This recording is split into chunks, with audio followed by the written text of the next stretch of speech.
All right, everybody, welcome back to another episode of the Mindful Hunter podcast. I'm your host, as always, Jay Nichol.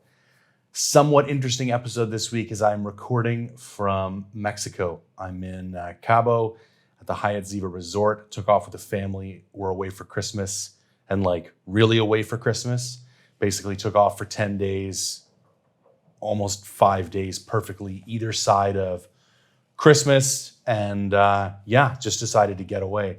Obviously with the second round of kind of nonsense incoming, it was a bit touch and go whether we were going to be able to leave, but we were able to sort things out and get out of the country no problem. We're down here in Mexico.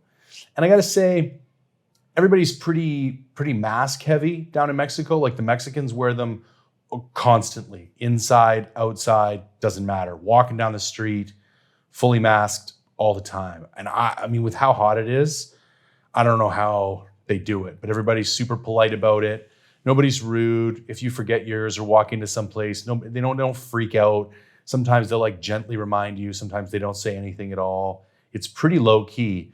And other than that, it's business as usual. Like people are pretty polite and respectful of people's private spaces, but personal space, but other than that, you wouldn't really know much is going down. And it seems like everything's pretty okay down here.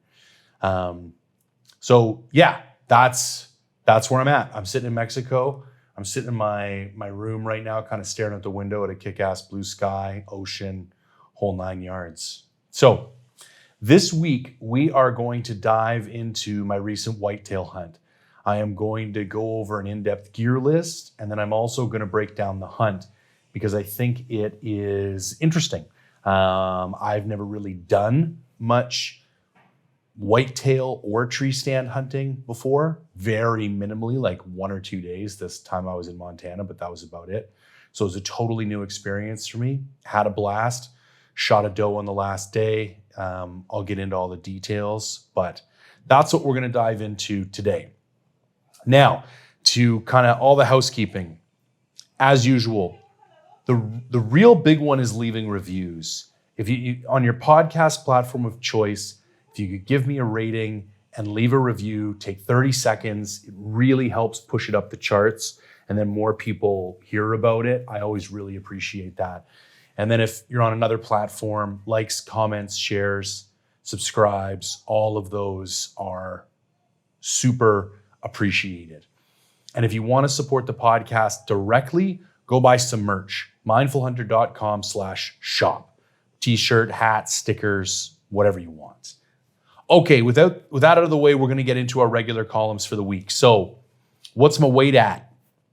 Well, if you follow me on Instagram, you'll know that I hit 271. And if you don't follow me on Instagram and you're curious what 261 pounds at 6'1" looks like, go have a look. It's a post, 5 or 6 posts down my grid. And I kind of compared myself to... Did I throw up a comparison shot? I did. Let me check what I compared myself to. Oh yeah, so exactly a year ago. I threw up a pic a year ago at 261 pounds, and then a pic this year at 271 pounds.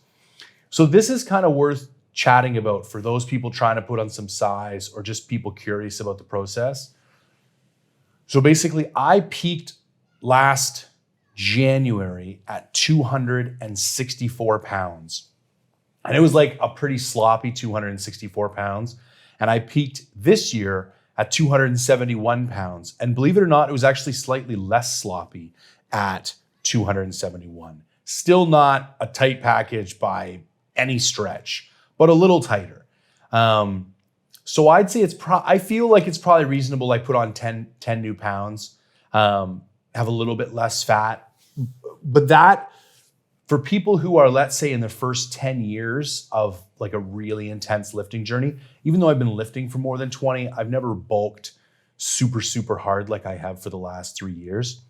I'd say 7 to 8 new pounds per year. And then maybe realistically, if 4 or 5 pounds of that was contractile tissue, legit new lean mass, I would call that a success. That would be a real good year. And to put things in perspective, I didn't bulk real hard the first half of the year. I want to try and do more of that main gaining style. And then I don't know, man, I just wasn't getting excited by that. Like I need to see change. And even if you do get a bit fluffy, I feel like to put on true size, you just got to eat a shitload of food and pick up heavy shit and get a bit fluffy and worry about shaving the fat later. So for the second half of the year, like after my sheep hunt, I just went balls out. And I do feel like I made more progress. So maybe if I did that all year, I could have, maybe if I did that all year, I could have put on even a couple more pounds. But I'm also somewhat skeptical about that because you're really beating the shit out of yourself. Like walking around at 271 pounds sucks. And eating all that food sucks. So again, I'm happy with my output for the year because I feel like if I had pushed it harder sooner, I just would have ran out of gas sooner or would have decided to take the foot off the pedal sooner because, the wheels would have started to fall off. So anyways, that's where I'm at. And I'm just kind of holding firm. I don't really feel the need to put on any more. But what came out of that was I sent pictures to my old coach, Dom Cardone, and he decided to take me back on as a client. He was like, yeah, anytime, man. And he does believe I'm ready to do a show, which he did not believe last year when I was 261. And now looking at those pictures side by side, I can see what he was waiting for because I'm going to lose a lot of weight. Like there's a lot of fluff there. And if we don't have some legitimate size, I'm just going to look like a tall, skinny guy on stage. And I don't want to embarrass myself. So with that, prep is full steam ahead. I think I'm aiming for a show late May, early June, which gives me, 20, 24 weeks, kind of depending on how things shake out. So I think we're just going to clean things up for the next 4 to 6 weeks and then really dive into a prep, but I'll keep you guys posted. There's some other news regarding the goat hunt that I'll get into next week, but essentially the focus for the next 6 months from a physical activity perspective is going to be 100% concentrated on bodybuilding. And the reason for that is I don't think I can succeed at this unless I give it my true focus. And I'm actually going to do a whole podcast on that in a little bit. Okay, so weight's 271, doing a show, awesome. Now, because I'm at a resort, the gym here is actually really good. Like for a resort gym, I'm pretty impressed. Like dumbbells go all the way up to 100. They got a nice cable machine, bench press, incline bench press, quad extension, ham curl. If they had a power rack, that'd be the one piece that I kind of wish they had. There's really no place to squat. There's no big leg machines like leg press or hack squat. But for a resort gym, I'm super impressed. So I'm basically doing like a 3 or 4 day split. I think I'm going to try and do a leg day today, but if there's enough equipment, what I might do instead is do like a leg day in biceps and then mix that in with my other days, which is like a chest and front shoulder day, back and back shoulder day, and then arms. And I might split up arms into 2 days and do like legs and biceps, chest, legs and triceps, back, rinse and repeat. And then I might just, because it really is the only quad extension and ham curl, the only leg things here. And I might just go balls to the wall and like 10 sets of each of those or something to failure, and just try and blow out the legs doing that. Now, as far as diet goes, I'm at a resort, man, and I'm just chilling out and eating food. I don't really care how much protein I get. I don't really care what my calories are. I'm erring on the side of caution and keeping quite a bit of food in me because I would rather come back a little chubby than lose any of my gains. And I'm trying to eat as much meat as possible to keep the protein high. But other than that, just trying to chill out and mentally reset so that when I get home, I can just really, drive to that kind of deep mental focus that I'm going to need. And refreshing the mental space is a pretty good idea before doing something like that. So, gear of the week. I want to talk about my power bars, my battery packs, because this is something you buy for hunting, but can be useful in a variety of situations. So I have two of them. I have an Anchor 20,000 watt. I don't know why I'm yawning so much today. We just came up from the pool and I think it was just laying in the sun. It's just kind of baked my brain a little bit. So I have an Anchor 20,000 watt and I have an Anchor 10,000 watt Power Slim. Both of them bought off Amazon. One was like $60, one was like $40. I love these things. The only thing that kills these things is if you just stick them away for the season and then don't take them out again for like 7 or 8 months. If you do that, these will die. Batteries need to be charged and exhausted on a somewhat regular basis, at least every couple of months, in order to stay alive. And that was my last one died. That's how it died. It just sat in the bottom of a tote for 7, 8 months and I took it out and it didn't work anymore. But other than that, I've never had a problem with the Anchor products. I have the same solar charger and I really like it. So that's your gear tip of the week. So I'm just going to pull up my gear list for Whitetail and I'm just going to walk through it. All right. So I took my Kifaru Fulcrum and duplex light frame as always. I do think that if I was to do this again, I would just want a small day pack. Because all of the stands were accessible by side-by-sides, there was never really going to be a situation where I needed to haul meat out in my backpack. And getting that big pack up into some of those tree stands was a pain in the ass. So I would prefer a smaller day pack for this type of hunt. I brought my Mr. Buddy, that little heater, because a guy I knew who was on the hunt before I got there told me to bring it, but I never used mine. I was pretty set for clothing and I never got even close to the point where I needed a heater in the stand with me. So for gear, let me walk through this. For clothing, I'm just trying to organize this so it comes across I'll just read the list as it is and then we'll go through how I actually wore everything. So here's what I took. The Sitka Fanatic jacket, the Sitka Kelvin Aerolite jacket, Sitka Stormfront jacket, Sitka Core heavyweight bottoms, Sitka Kelvin light down 3/4 pant, Sitka Stormfront pants, Sitka Fanatic gloves, Sitka Fanatic windstopper beanie, my Mech insulated booties, Mech long sleeve base layer, a Sitka Core heavyweight hoodie, Arc'teryx Modus AR long john bottoms, Sitka Fanatic bibs, Sitka Jetstream beanie, Schnee's pack boots, winter socks, my Arcade stretchy belt, Sitka Stormfront gloves and liners, my mechanics wear gloves.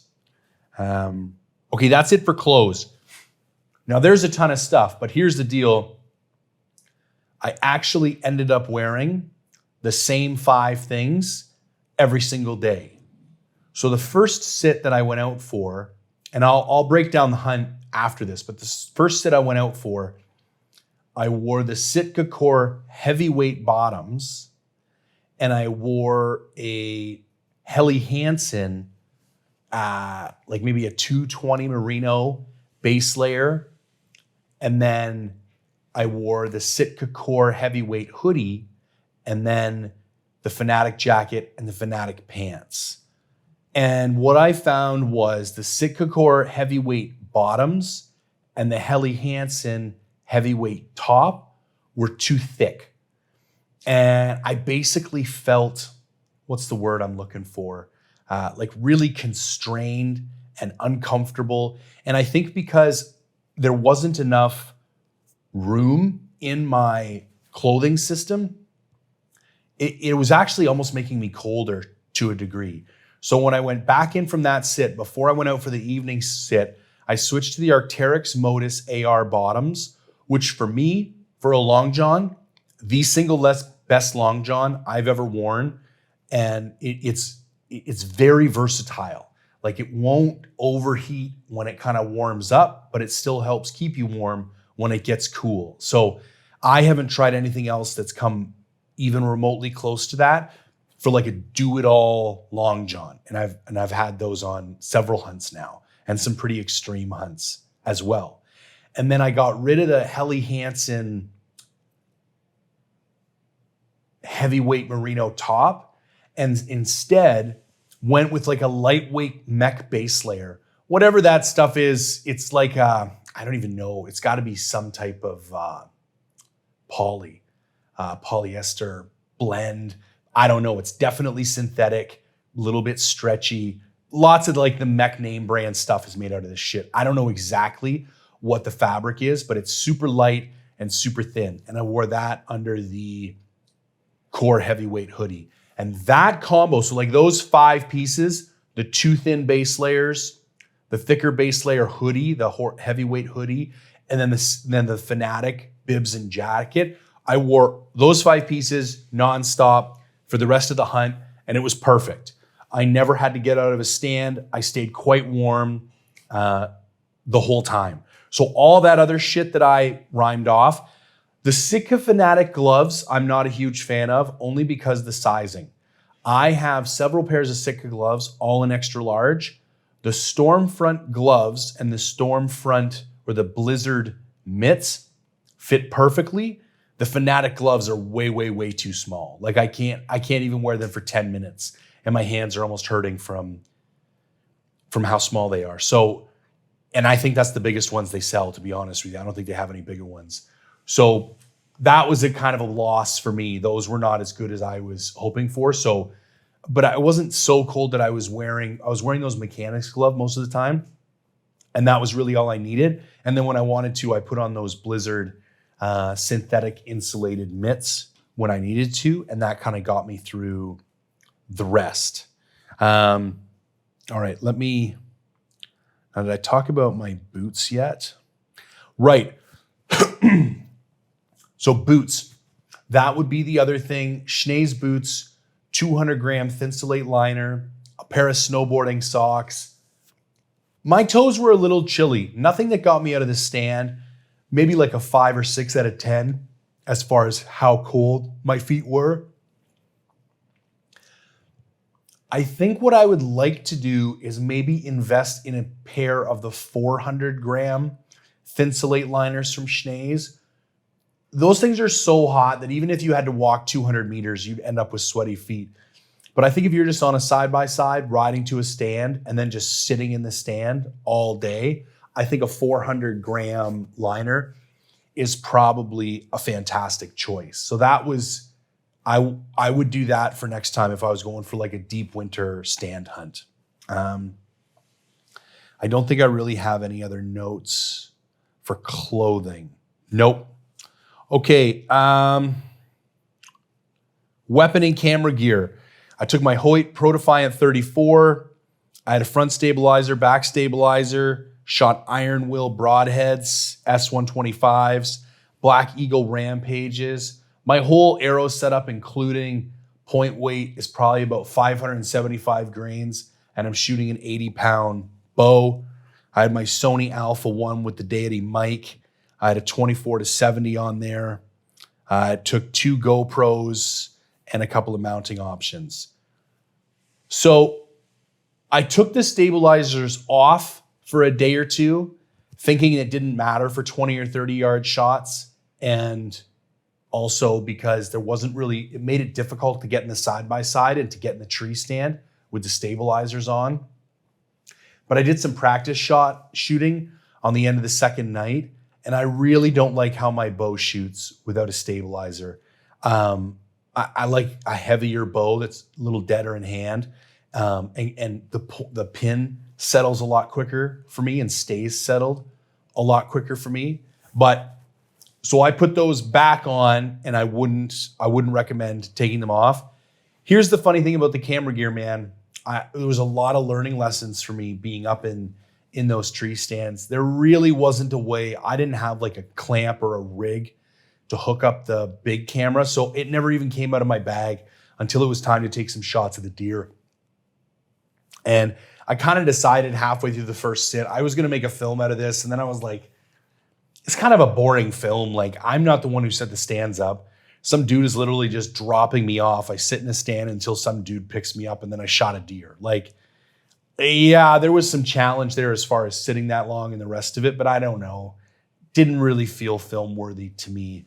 So I just started leaving all my stuff at camp, and I would keep my camera in my camera bag inside my backpack in case I had to take some cool pictures. Other than that, I had some GoPros, which I caught some cool deer footage with, and that was about it. So learning lesson there, either need a proper rig because you wouldn't have fit a tripod up in those stands anyway, or just leave the big camera gear at home.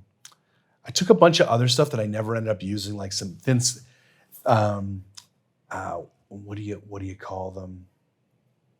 Shit. The foldable Thermarest foam pads. Brought some of those as seats, but ended up not needing them. Could have left those at home. Just going through the rest of I brought the MSR reactor to cook coffee.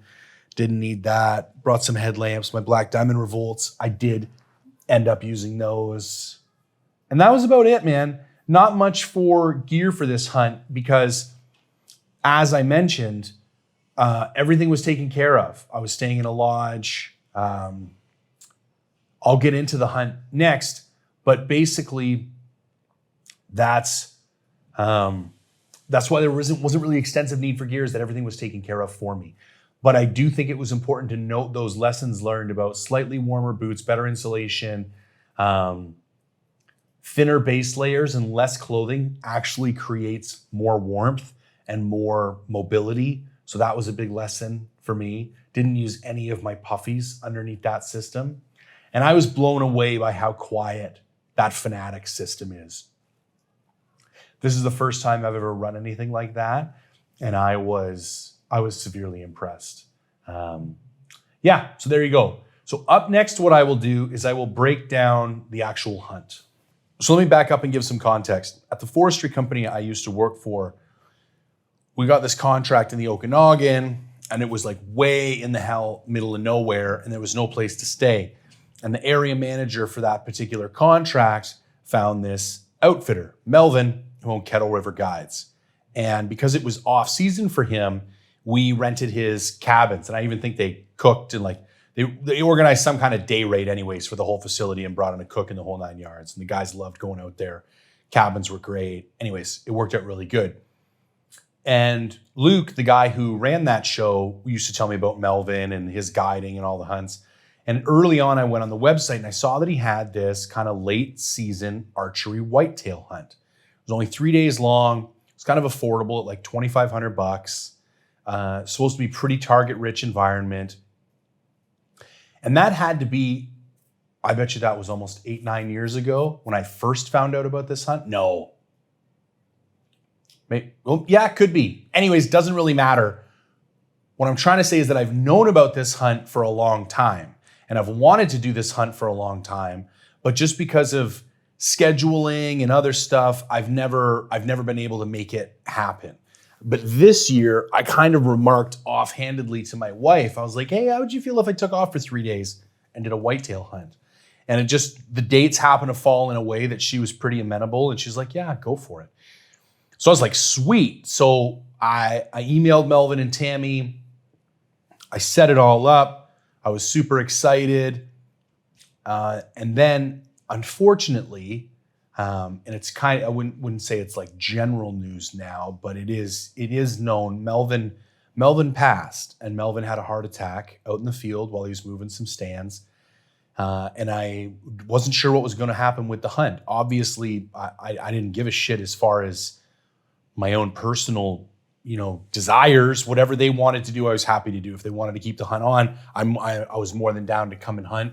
And if they wanted to cancel it because they didn't want to focus on having hunters in, that was totally fine with me too. And I guess Tammy decided that with the two old guys who'd been working with them all season, they wanted to finish it out and get the hunters through camp. And I can kind of understand that too. Finish things off on a clean note. There was only a couple weeks left of the season. So they decided to keep the hunt on. But I just wanted to bring that up because, Melvin's pretty well known in the industry, and he's a pretty good guy with a very long, reputable past. And just my condolences to Tammy and everyone who knew Melvin, because that's unfortunate. So I did go out. Now, it was tricky to get out there, and if you live in British Columbia and you understand the flooding situations and driving around British Columbia, I'm not going to dig into all the details, but it was, the roads were tricky to get through. And the first night I tried to get through, the roads were actually closed. There had been some down hydro wires. So I kind of doubled back to Hope, grabbed a hotel. They thought it was going to be clear by 3:30 in the morning. So I set my alarm, got up at 3:30, road was wide open, hopped in the truck, smashed it out to Rock Creek. Took me, I want to say 5.5 hours, which wasn't too bad. It was definitely better time getting there than getting back. Getting back took a lot more time because I was kind of sitting in traffic, but it was really the ideal time to kind of drive through. But it got me there a little bit late. So normally they go out at like 6:30 for that morning hunt. And I didn't get to camp until probably 8:30, but I still had enough time for a late morning sit.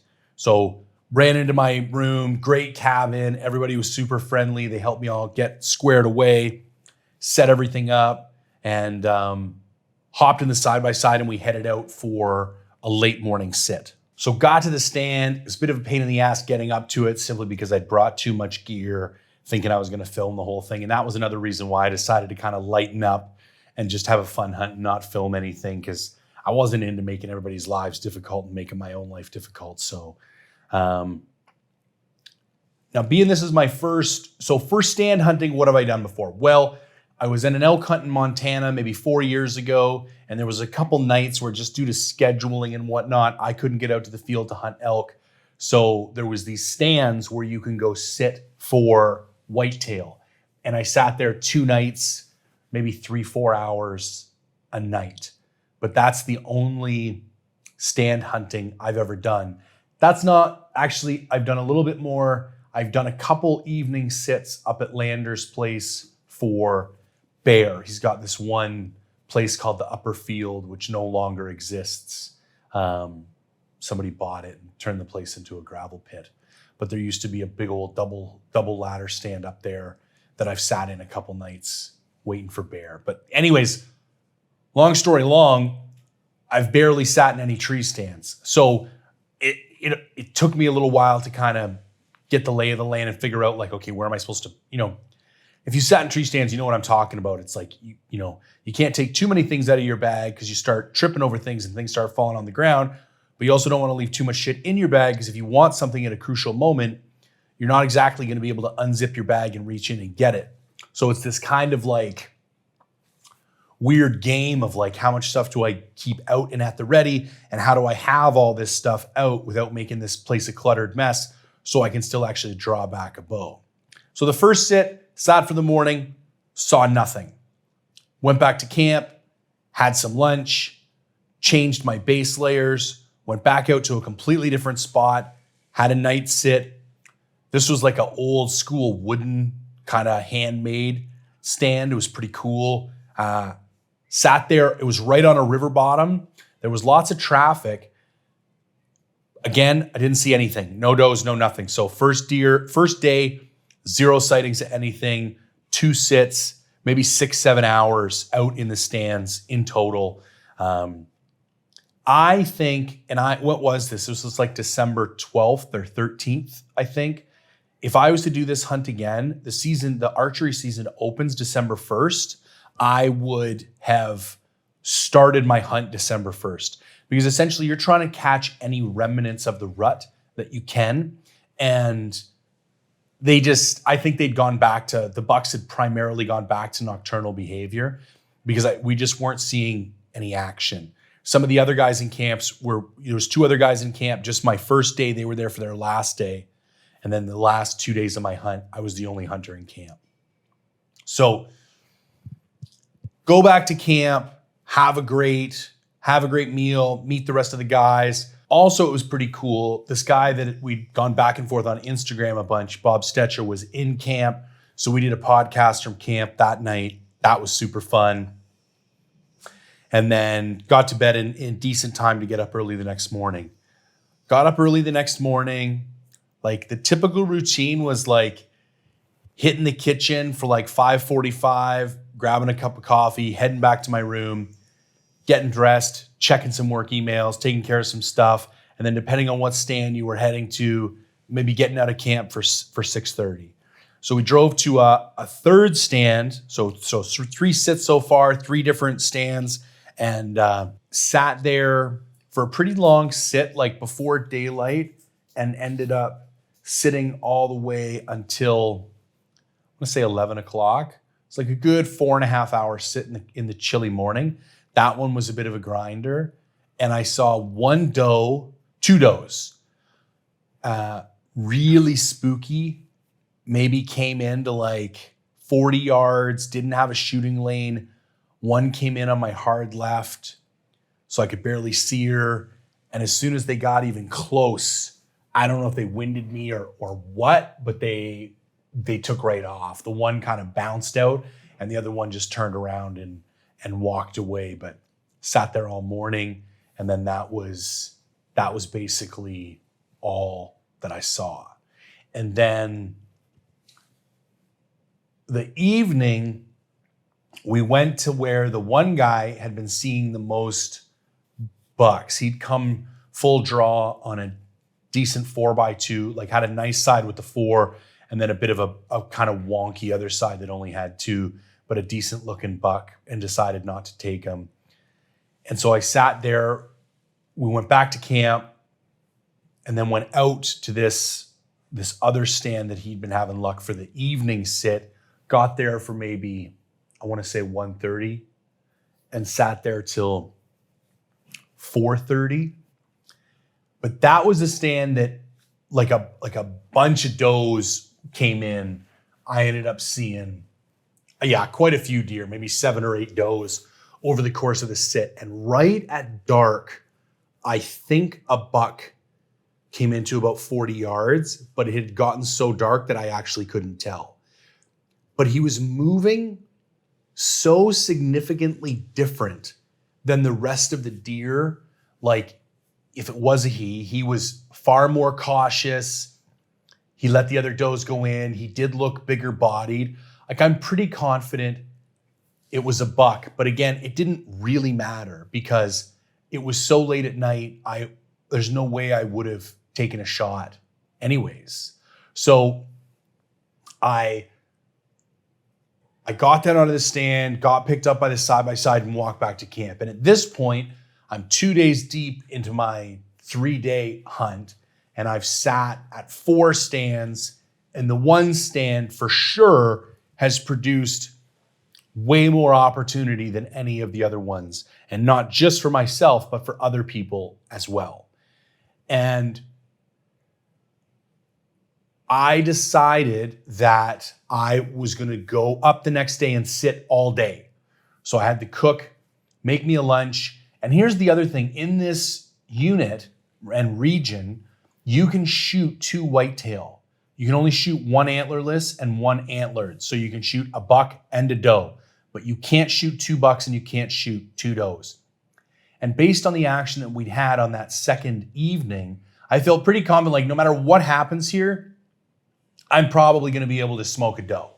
And that would make me happy. I've never had a whitetail. It would be fantastic meat. The hunt still had its kind of own set of challenges. So I would feel very rewarded with that type of kill. I'm totally happy if that was the outcome. And I thought, for sure, if we go sit this stand, I'll definitely, at the very least, be able to kill a doe. So I told the guy, and they're like, are you sure? Like, it's going to be a long, cold day. And I'm like, nah, I'm going to kick myself in the ass. And basically the side-by-side coming into there and then out of there, like it's a lot of unnecessary disturbance that really is going to minimize my potential for success. So decided I was going to sit the whole damn day. Packed up in the morning, lots of food, lots of water, everything I would need for the day, got dropped off before daybreak and got my way into the stand.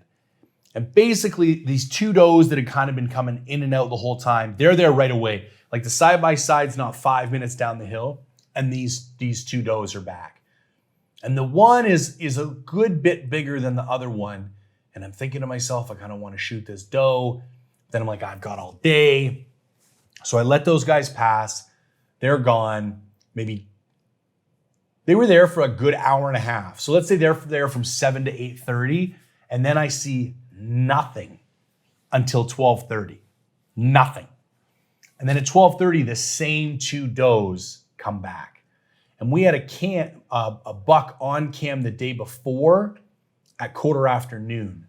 So by the time 1:30 rolls around, and the only thing I'm looking at is these same 2 does that have been back for an hour, I'm thinking to myself, I should just shoot one of these things, man. This might be the only shot I got.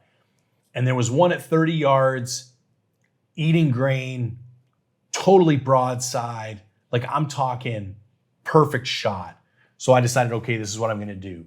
So I get set up, and the way this tree stand was, I could basically stand up, lean over to one side, and there was a tree blocking me from view.